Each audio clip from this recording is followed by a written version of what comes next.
Oke, usia 20-an.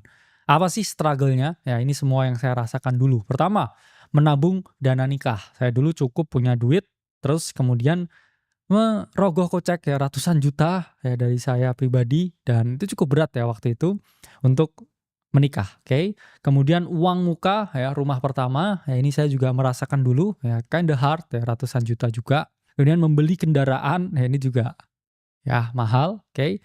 Dan melanjutkan pendidikan ya karena saya S1, S2, S3 ya di Indonesia nggak semahal itu, jadi saya nggak relate ya sama teman-teman yang di luar sana yang kayak kuliah di UK, di Aussie itu mahal sekali pasti ya, apalagi yang tidak beasiswa.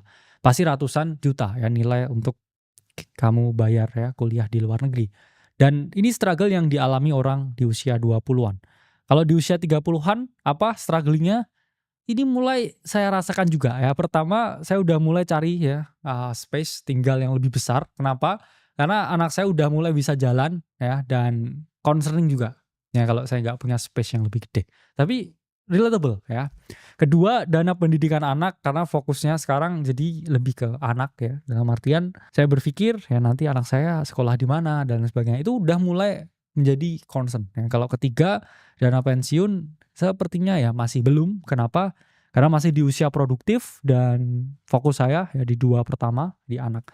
Dan selanjutnya 40-an plus, ya ini mungkin saya nggak relate ya, dana pensiun, oke. Pasti nanti akan mulai terfikir ketika 40-an. Selanjutnya utang besar KPR nggak ada, tapi teman-teman yang lain yang masih berjuang KPR di usia 40-an, ini mungkin menjadi concern bahwa mereka ini mungkin ya sebelum di usia senja dan nanti meninggal dunia ini mereka nggak mau warisin ke legasinya itu malah utang yang besar. Jadi mungkin itu jadi pemikiran mereka.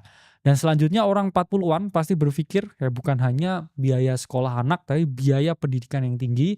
Anak saya sekolah di mana ya, kuliah di mana ya, di luar negeri di mana ya, berapa setiap bulan spendingnya, ya itu pasti akan menjadi concern mereka.